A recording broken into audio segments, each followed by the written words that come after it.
Hey there, seekers of spiritual, tangible results. Welcome to the No Nonsense Zone, where common sense meets the spiritual.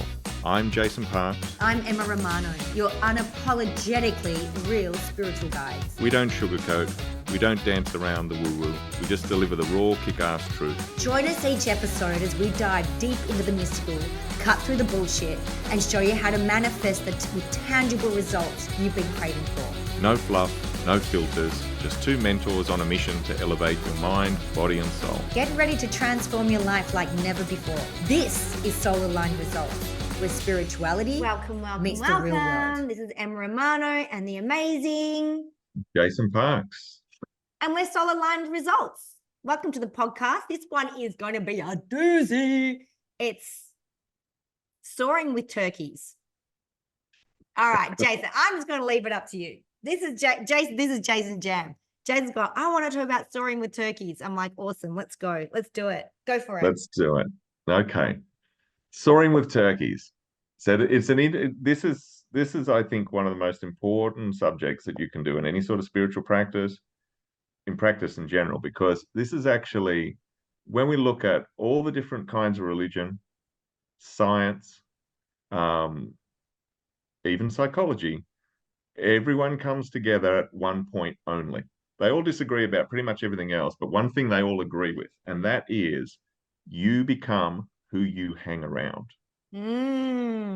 So my father used to say, he constantly used to say this, he used to say, look, you can't soar like an eagle if you're surrounded by turkeys. It's true. Yeah. And in later life, when he reached a point where he was very successful, he used to be very blunt about it. He used to say, I'm going to say it. I used to find it immensely confronting when he used to say it, because he used to say, look, lose the losers, mate. Straight up. And I just used to be like, oh, that's so awful. And now, maybe because I'm in my 50s, is that I'm just like, I know, I get it. I get it. So traditionally, there's a term for it. It's called right company. Right company. But if we pull it apart for a little bit, it's really, you can do all the things. You can be doing all the work. You can be doing, you're doing all the spiritual practice. You're taking all the actions, being conscientious in everything that you do. And you know what? If the people around you are constantly undermining what you're trying to create because their concern for their own pain body is higher than their concern for your well-being, then you're just constantly pushing it uphill. Yeah. It is such a huge factor. People, I mean, we do so much work with different people and in every walk of life. And that problem is so relentless that the people around people, I used to work in the homelessness sector for a number of years. And the thing that blew my mind more than anything was how many parasites feed on the homeless. And if we look at, if you look at it, you say, okay, if a homeless person's area of effect is about the size of a 20-cent piece, so it's about that big, right? Then you have to basically go about 6 feet before you get to the range of the parasites that are feeding on them. So it is incredible. And it's almost like a psychic. What do you mean by a parasite? So what do you mean by a parasite? Explain that to everyone. So you've got the standards. So there's things like drug dealers and various criminal elements. You're going to get those. They'll prey on homeless people because they know they're vulnerable. Yep. The thing that I always find most interesting is that you have the people, because there's a lot of addiction. So you've got the addicts and the way in which they think about things. You've got a lot of alcohol addiction. You've got people that literally cannot make a good life choice to save their life. Yeah. And we know that because they require intervention to save their life. So you have those. So they're all different things. But the thing that used to do my head in is, because it's a frequency thing, almost psychically, someone would get $20, and this is literal, I've seen this many times. Someone would get $20. They've told no one. And somebody that used to intimidate them and bully them into giving them money would turn up. They haven't seen that person in 3 years. This person would be knocking at the front door saying, "Oh, I want to go see somebody." And you're just like, how does it happen? But Yeah. it's a vibrational thing. Yeah. Like, So it's like attracts like. yeah, absolutely. And it's a fascinating thing to watch it because it's also fascinating to experience it because we all have our own version of it. Said we all have. Oh, sorry, didn't come through. Sorry, definitely. We all have a version of it because I whenever it's people around me that, were draining me and stuff, I go, why? Why are they around me? Now, if something happens, I go, oh, what was my frequency at that I introduced that? Exactly right. What happened Yeah. there? It's like when I got COVID. I'm like, well, what was I thinking, feeling, doing to be able to receive such a low frequency of that? Yeah. And I do. I remember where I was at. I was in this self-deprecation. I was comparing myself to a lot of people. I'm like, that's where I was at. I was in a really low place. If you're feeling great and you're doing the job, you're not in the same frequency as COVID or these other parasites or turkeys. Exactly right. And there's a very real thing that happens vibrationally when we look at bandwidths of energy because of the law of vibration, everything's vibrating. And because it's vibrating, it's at different frequencies. So those frequencies are like a musical scale. They're a range. Now um, that range has got there's 5 things in every range that are so stable that you could use them as a diagnostic tool, and you really should. So if you want to know where your frequency's at, so first of all, you start to be aware of the knowledge that's available to you. So the ideas that start dropping into your head, the information that you start to see, so what's it like? If it's uplifting, if it's expansive, it's creating bigger, then what happens is you're just like, okay, that frequency's going up. Now, when it goes down, a couple of weird things happen. One, the stuff that you get is worse, right? But the higher frequency ideas go away. So I did this literally one time. I wrote something. I was in a higher frequency and I sat down and I typed something, and basically it didn't require any editing. It was like 2 pages, just warm, perfect. Came out amazing. And I was just like, yeah, that's awesome. So glad I wrote that down. And then a little bit later, I had an interaction with a family member. So, Yeah. down goes the frequency. And I went back to read it and I couldn't read it. I Wow. couldn't understand it. I could understand the words in English, but I could not understand the meaning of what I'd written. And I was just staring at it like it was written in whatever. But I went away and I went, okay, I've dropped below the frequency where that information lives. So I went and worked on it. And we say, oh, so I lifted my frequency, right? Now, it took 3 days of working my ass off, by the way, Yeah. to get up to that frequency again. Not like, oh, I just said an affirmation and suddenly I was back. I said, no, this is a proper drop. So it was like wham. So I had to claw my way back up again. I got back up again and I sat down and I was like, oh, that makes sense. It's like I perfect. love that. Yeah, it was crazy. But literally, knowledge exists at frequency. And do you know So what I love? I love that we can do this. We have the power. There's nothing outside of us that we yeah, need. We have it. All we got to do is go, what makes us sit in the frequency of that knowledge? What is it? What do I have to do, be, say to myself, act? What's my identity that is that? yeah, exactly right. It's Exactly. so good. It's so good. All right. Tell me. So next thing is manifestation. Yeah, go. I was going to say, how do you know you're hanging out with a turkey? Yeah. Well, manifestation. So what starts to turn up in your life in tangible ways is if you're lifting, then what happens is it comes with more ease, more grace, more kindness. It's faster and it's better quality. Yep.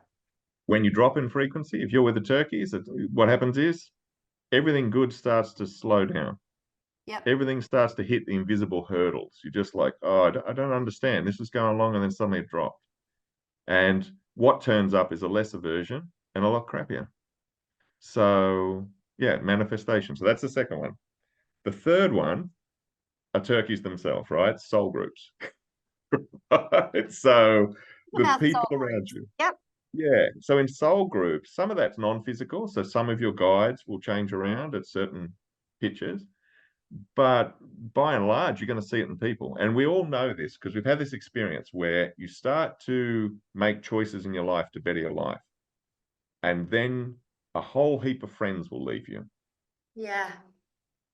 They'll just go. Yep. Yeah. It's And true. that's because they want to sit at this level. If you lift yourself up here, they don't live there. So they look like they've gone, but they haven't gone anywhere. They're there and you've gone. Yeah. And that's okay. Because that creates a space for new people to come in. The people that live at this level will find you. So Can we have a chat about that for a second? Because I want everyone listening to this. It's like we're talking about it like it's so easy. It's not always. I remember like I got sober on the 19th or the 18th of November 2019. And I had been trying being the operative word, to get sober for 2 years. And I wasn't a raging alcoholic. I was actually a very high functioning alcoholic. So I would drink a bottle of wine a night, sometimes 2 bottles of wine a night, and no one would know. I was no different, which is dangerous because you can still function, still do everything. No one's saying to you, yeah, come on, don't you think you're drinking a little bit? Like no one knew. Anyway, I mean, they would see me drink the wine. I wasn't hiding it, but there was no difference in me. I tried to give up, and I sat down with myself one day and I said, what is my absolute pain point of giving up alcohol? And it was my connection to my friends. Because every single one of us, I did not have one friend that didn't drink. Not one. And so that's how we caught up. We would drink on a Tuesday night. That's how I connected with my mum. We'd go to the pub and we'd have a wine. You know, wine was our connector. And it was my pain body. My pain body was more important than my problem. It was more important for me to have the connection in a negative way than it was for me to be healthy. Does that make sense? absolutely. And I struggled. I was doing quite well in business. I was making good money, but I had to hustle. I had to work 12-hour days. I was constantly on socials. I was constantly hustling, and I was burnt out. That's when I went and got myself a job as well. And I worked one shift, and I worked at the local gymnasium. And I went, what the fuck am I doing here? Go home and sort your life out. But I tell you, when I stopped drinking, it was actually really easy for me to stop drinking, which is the strange part. The hardest part was figuring out, well, who am I now? How do I socialize now? How do I connect with these people? Because all of a sudden I was a pub girl. I love getting my feet under a pub, a pub table, having a bottle of wine there for lunch and a chicken parm and chips and salad. That was the kind of girl I was. Or, a steak, mushy sauce and chips, bottle of wine. Right? Let's go have lunch. Let's go have a dinner. I was always there. All of a sudden I'm like, I don't want to go to a pub. I don't like the smell of them. I don't like that my feet stick to the carpet. I don't like, do you know what I mean? I actually don't like pub food. There's no flavor because you got to add a lot of salt and pepper to it for flavor. It's all this freaking same. Next thing I found out, I really like going to cafes. The food's cleaner. Like I really started liking pots of tea or a coffee or something really, really nice. And it was very hard for me. It was a tough gig to stop hanging out with the turkeys and start flying with the eagles and finding my tribe. So there was people who were in my tribe back then who are still in my tribe now, but they realized very quickly they've got to stop being turkeys. Yeah. They've either got to become eagles themselves or I'm not going to hang out with them. And it wasn't that I was saying to them, I can't hang out with you. It was literally our energies were completely misaligned. Yep. It's completely misaligned. Like the energies did it for us. The frequency did it for us. The universe did it for us. And they very soonly found out, like, if I don't catch up, I'm out of the loop here. Some people decided to stay and be turkeys, and other people decide I'm going to soar. But when you make that decision and you're ballsy enough to not listen to the pain body, the ego, and go, oh, but I need all this connection with these people I've known for 15, 20 years. Oh, what am I going to do? Fuck that, right? When you decide that I am going to be, this is who I want to be, and no hell or high water, I'm going to be that. And you know what's weird? You don't have to fight to be sober. You actually have to surrender to your health. And it's really easy. I had 3 times where I felt the urge to have a drink. The first 2 lasted, I counted 7 seconds. 7 seconds it lasted. I'm like, I wonder how long I'm going to crave this for. 7 seconds. Second one was like 2 months later, 7 seconds. The third one, I got attacked, literally attacked. And about half an hour, I was like, I wanted cigarettes, I wanted alcohol, I wanted an ecstasy tablet. If offered me, if they said to me, do you want some coke? I was like, give me all the things. I wanted oblivion. And I'm really glad Shani and my husband Anthony were there. And Anthony just said, let's go go for a walk. And he took my shoes off and we walked in the sand. And he goes, right, rant, vent it. And I'm like, that fucking winter. Ah! Keep going. It's not out yet. And I just ranted for half an hour. He goes, right, shall we go get that glass of wine now? I'm like, ew. I'm like, that's gross. It's like drinking a glass of sardine juice. Ew. No. But that was the last time. And that was about 6 months or about 3-4 months after I stopped. So literally for the last 4 years, I've not even wanted, everyone can drink in front of me. It doesn't bother me. But you know what's funny? I went away to Bali with one of my oldest friends, and she has a big drinking problem. And she was worried about it. She goes, but I want to have a drink. I said, have a drink. You can have a drink in front of me. Just don't get shit-faced, because I'll go to bed and I won't talk to you. It's as simple as that. I'll talk to you in the morning, but I just won't engage with you if you're falling over drunk. You know, the 4 nights we went away, she only had a mojito every day. One day she had 2 beers and a mojito, and it took her 12 hours to drink them. She goes, I don't know why I don't want to drink. She goes, I don't want to get shit-faced, but as soon as she's home, she's maggoted. She's drunk a bottle within half an hour. I'm like, you're not at the frequency of it. You don't need to be at that frequency. When you're sitting here in Bali with me, there's no need for it. But at home, everyone drinks. She's still living in misery, so she's hanging out with the turkeys. You've got to become a turkey. Yeah. So interesting. This is such a great topic, Jason. Thank you for choosing it. That's all right. It's good. I love it. I love it so much. You know, I just wonder, like, the people listening in, I wonder what's going on for your pain bodies right now, by the way. Do you want to turn us off? I think there'll be, it's probably a spoiler that there's going to be a lot of triggering going on with our shows. We don't have a trigger warning. It is a trigger warning. So Trigger warning. Should have said that in the first one. But yeah, it's like the pain body. And just personally for me, whenever my pain body's gone, like, hang up, this is bullshit, I know I need to stay on. And that's when I know, oh, we have a choice here. We can choose to change, or we can choose to wallow. yeah. You know, Perfect. it's just the same thing. Sorry, Joe, I keep interrupting you, I reckon. No, that's all right. Yeah, that's all right. That's what we're here for. Yeah, it's true. So it's all right. Let's pick another one. So the soul group. I suppose the thing about the soul groups is that people live at every range. So, and that's the key thing, is that it's unfair. I suppose I'll say this.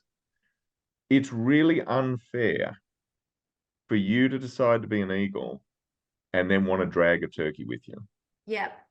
It's really unfair. Turkeys are turkeys, eagles are eagles. And yeah, it's not what they do. So we often do that. It's a common thing in spiritual practice as well, that people will suddenly go, oh, this is awesome, and I want everyone to share my awesome. And everyone's like, I don't want to. I don't want to. And it's terrible that we try and take them. So I'll talk more about that in a minute. But anyway, so there's 5 things, right? So we've got soul groups. So the next one is karmic processes. I'll only touch on that briefly. That means deep spiritual lessons. Now, those deep spiritual lessons, they, at certain frequencies, certain ones unlock, right? And if you're at a lower frequency, then you won't be able to access them. So the higher you are, the faster you move through, and therefore you can get more of those done. But the last one, which is kind of an episode in itself, is opportunities and problems. Oh, I'm writing this down. We're going to do a podcast on opportunities and problems. Go for it. Yeah. So opportunities and problems are what you're looking for. As your frequency goes up, you get better class problems. Yes. Yeah. So here's the metaphor. Lunch. So at one bandwidth, and I take these from clients. These are people that I've worked with have had these 2 problems. So problem number 1, it's the middle of the day, I'm hungry. All right. So at one bandwidth, it's like, okay, I can have lunch. But if I eat what I got there, I've got nothing to eat till tomorrow. I don't have any money. I got nothing I can do about it. I might be able to get that up. Someone might give me something, but that's my lunch problem. Will I eat lunch or will I wait till I'm hungry and have something around dinner time? At another frequency, it's the middle of the day. Money's not an object. I've got time. My problem is I've got 4 excellent restaurants within walking distance, and I don't know which one I feel like eating at today. It's exactly the same problem experienced at different vibrations. Yeah. So with it, like with all those things we're talking about, like in those frequencies, we're going to have all of them. There's no point where you're practicing, where your life becomes so awesome that you don't have problems. You have heaps of problems. Yeah. You just don't have those other problems, And but you have other ones. So what I wanted to say about it was, okay, the thing about a turkey, I suppose what makes a turkey is that they're stuck and they don't want you to go because they're stuck. And that's where, like when my father used to say lose the losers to me, he was talking about certain people, but that was a big point of what he was saying, is that it was like, these people they're not gonna move. They're not gonna aspire. They're not gonna have a go. They just want the whole world to come down to them because that's where they feel safe. And most of them, narcissistic personality disorder. Yeah. Right. But that was the issue. And the word, I don't like the word loser because I've been one. So yeah, it's an awful word. Yeah. But it's an important word because by definition, it means someone who doesn't win. Yep. That was me. Yep, that was me too. And so if you've At got us some, losers hanging out together doing I know, right? podcast. Yeah. Yeah. And now we're making people listen to us. God. So it's really what you want, because what I really want to leave you with a couple of things. So the big thing I want to leave with you is that, first of all, you don't want mates. You want friends. So what a friend is a person that will actually choose what's right, that will look at what's best for you, and they'll make their decisions accordingly. So if you've got a friend, like say, for example, you're sitting on the couch too much gaming, right? You're going to have a friend that's going to say to you, I really like you, but I don't want to sit here gaming. I don't want to do it day after day after day. Let's go do something else. And if it's like, oh, I don't want to do something else, it's like, well, mate, I don't know if I can keep hanging out with you because this is boring as shit. Yeah. Right? That's a friend. What a mate will do is a mate will support you in that. They'll support you in your gaming because they thinking down the track they want to do some real dumb shit and they want your support. Oh, wow. That's So, huge. I've never thought of that. That's all new to me. I love that. That's cool. well, when I used to do support work and when we used to be training support teams, one of the things that you could get fired for, and you should get fired for as a support worker, is being mates with the people you're supporting.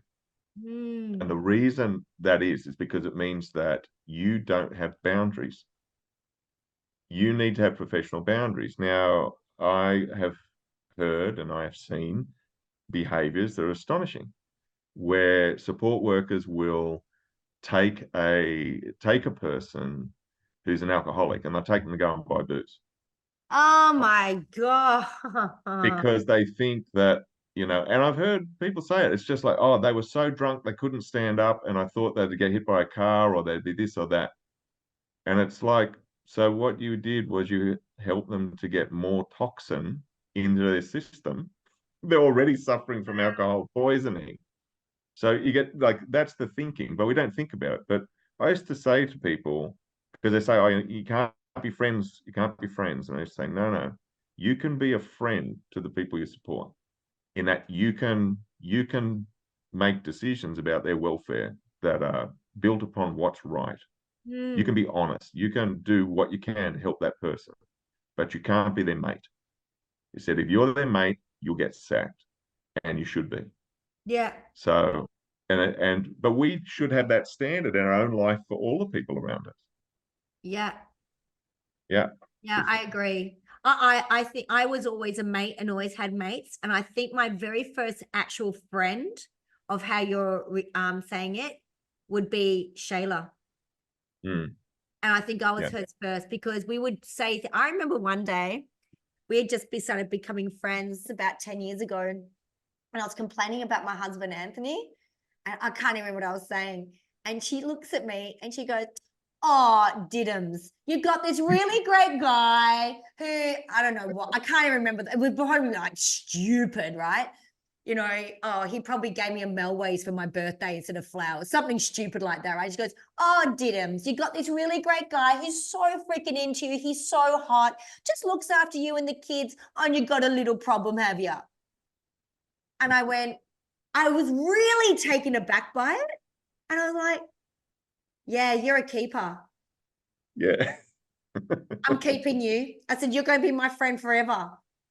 That's yeah, it. We're now besties. I went, thank you for that. Because she was like, oh, Diddums. Like, you know what I mean? I was like, yeah, I really freaking needed that. She goes, if you need a vent, go ahead. She goes, but be careful of what you're venting about. And she really pulled me to line because my normal friends, that's all we did. We sat and we bitched about our partners.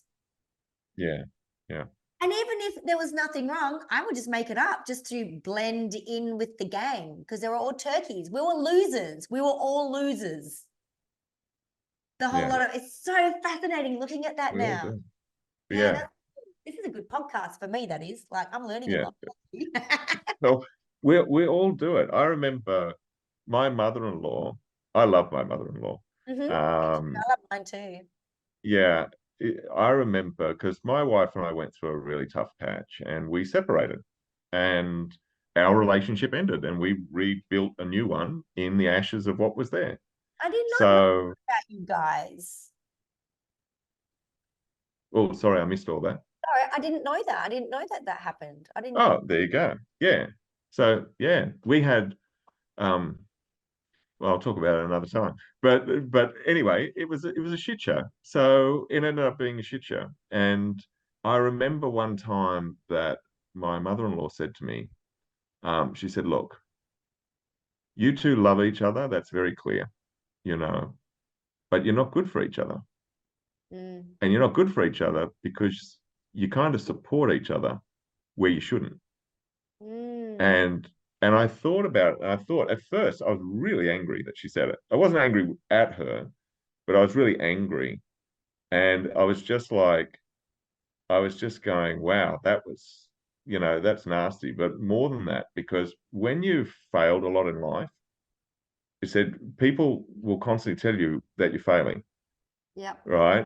The thing I really enjoyed about that on one level now is I go, you know what? I got so much love for this person because I really was just a corpse hanging off a branch of a tree, Yeah. and no one was cutting me down.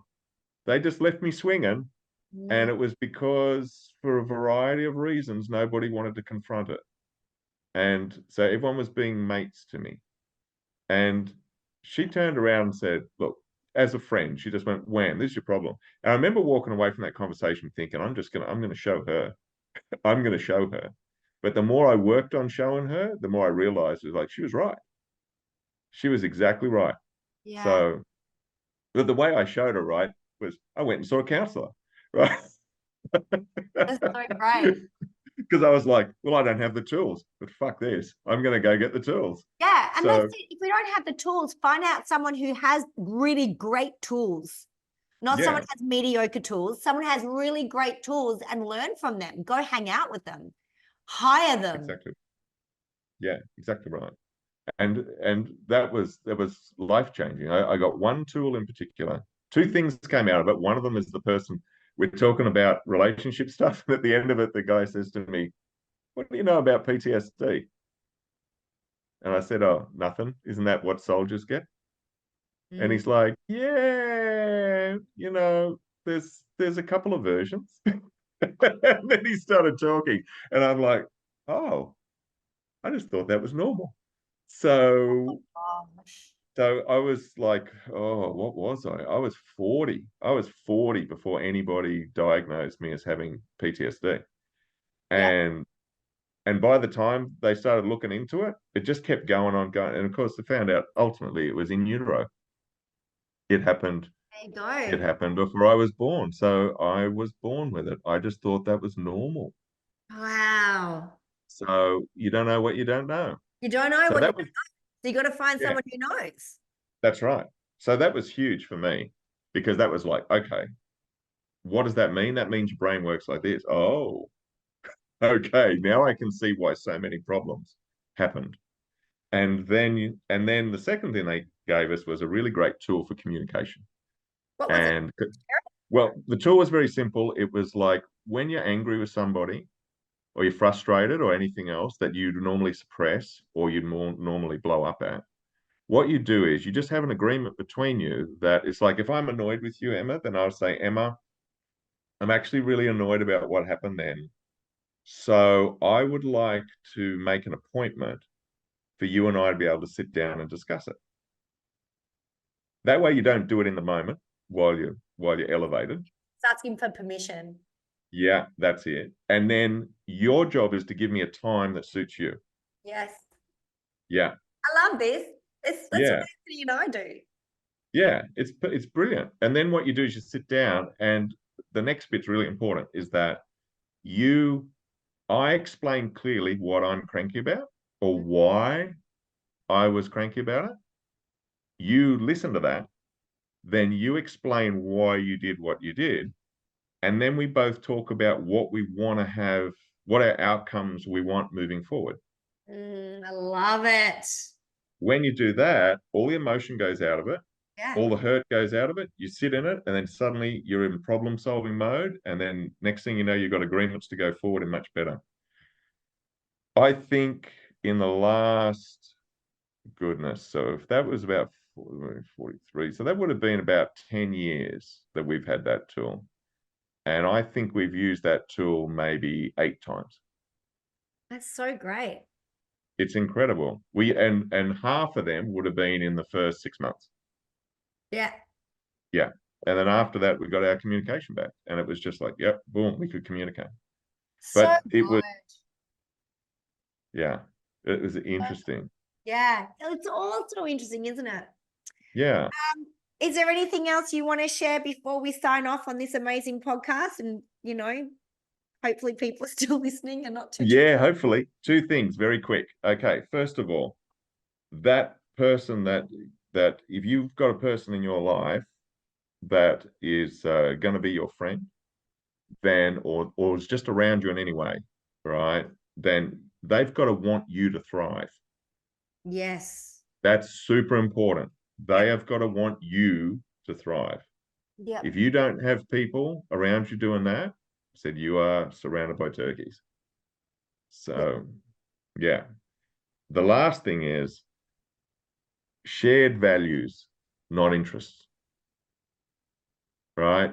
It doesn't matter that you can have a friend who um, likes motorbikes. You don't like motorbikes. You might like board games, right? You like board games, you like reading, you like watching you like movies, you like cats, right? They might like motorbikes, going to the pub, kayaking, Yeah. right? And none of that matters if you've got shared values. Because It's if you've got shared values, you'll still meet. Everything will meet and everything will be okay. They'll be excited that you read a good book. You'll be excited that they went for a good kayak.